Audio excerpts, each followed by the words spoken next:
Hey guys, Luna here and welcome back to another Call of Duty Black Ops 4 Blackout update video. In this one today, I want to talk about the Day 4 patch notes. Version 1.8 is out right now, which adds into the game a new game mode. Essentially, it's promoting close quarter combat. Yesterday, we saw the different game mode introduce fast collapse, and we're still expecting a third one this week as well. A kill cam has been added to the game, and perk times, as in how long it takes to consume perks, has been reduced and made the same time for all perks. New characters are now available, and the most important change of all, level 3 armor has been nerfed. Let's start with the new game mode. This is a solo playlist where you'll need to get up close and personal using only SMGs, shotguns, handguns, and your fists. The game mode is called Close Quarter. Along with this, they have also unlocked some of the more iconic Black Ops characters to use: Mason, Menendez, Reznov, and Woods. It's still unclear how this will work with characters during the full game.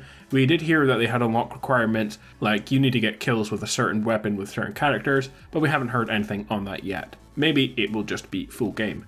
Next, an important new feature: Armour has been nerfed. Level 3 armor will now break sooner and pass more damage to the player wearing it. It still offers a headshot and other damage mitigations, but it has been reduced. Level 2 armor was also adjusted to compensate for the level 3 changes. Most of you will already know it's just way too powerful in game. You can get shot from behind wearing it and still have time to turn around and get the kill. It's something like with full health, the trauma kit, and level 3 armor, it gives you 560 health compared to 150, which is what you have at default. It's crazy high, but now that has been nerfed, so no longer can you have huge advantages over someone who has less armor or no armor at all. Perk consumables have been changed. The time it takes to activate all perks has been altered to 2 seconds. It's just a test and future changes could happen based on our feedback, but for me, I'm okay with all consumables being quick to use, so that way you can use them in any combat situation. Some of them would be too risky if you're under fire right now, because the time to use them is just so long, but now that should no longer happen, with all the times being changed to 2 seconds. Killcams have been enabled. A lot of players couldn't believe that the game had no kill cam, but I guess they were just rolling out features over the week, and Killcams was one of them. So now, whenever you get killed, you'll be able to see the replay in game. Alright guys, then a whole bunch of game improvements that they're currently working on for future updates. Some will be fixed during the beta, others will be by launch. Starting with item pickup proximity. They're working on making items easier to pick up without having to look directly at them. This is not likely to be something patched during the beta because they already made changes yesterday, and while it is now easier, it's still a bit annoying having to look down. You want to have a lot more situational awareness when looting, especially in high risk areas or if you hot drop, but that's just something that's going to take them a little bit of time to improve. Footsteps, they're working on adjustments to the footstep volume because of course right now your own footsteps and your teammates' footsteps are much louder than that of your enemies, and of course it should be reversed because you want to hear where the enemies are and not yourself.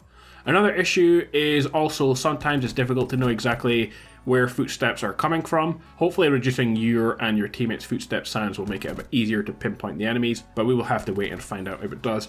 Along with this change, they will also be adjusting the awareness perk so it does the same and makes your own footsteps and your teammates less than that of your enemies. What about changes to bullet penetration and current problems with it? Well, there's been reports of windows blocking the first shot from when you fire out of them and they break. Also, there's issues with bullets shooting through the ceiling but not through the floor, and vice versa. Well, they're making changes to that and hopefully they will get that fixed by the game's release day. What about your kill feed? They are working hard to make changes to the kill feed to make it more robust so you can see more important in-game notifications whenever they happen, like of course getting kills. They do have changes planned for that, but they just couldn't make it into the beta, so expect there to be more in the final game. What about merits and leveling, because right now it is of course broken. They didn't intend for the merits and leveling to have any real meaning during the beta because none of the stats will of course carry over to the final game. But they are working out the current bugs and improving the accuracy of stat reporting, and they plan to use feedback as well to improve the overall experience. What about issues with the wingsuit and base jumping? Well, one of the biggest issues with the wingsuit is that you can jump out of the helicopter and get to certain locations before the helicopter, and that was never actually intended. So right now, the best thing to do in any game is to jump out as soon as you can, because you can travel to nearly any place on the map quicker than if you wait for the helicopter to get there. They do plan to fix that during the actual main game, although they do want to fix it before the beta ends. What about the damage of the collapse, the wall that moves in and kills you?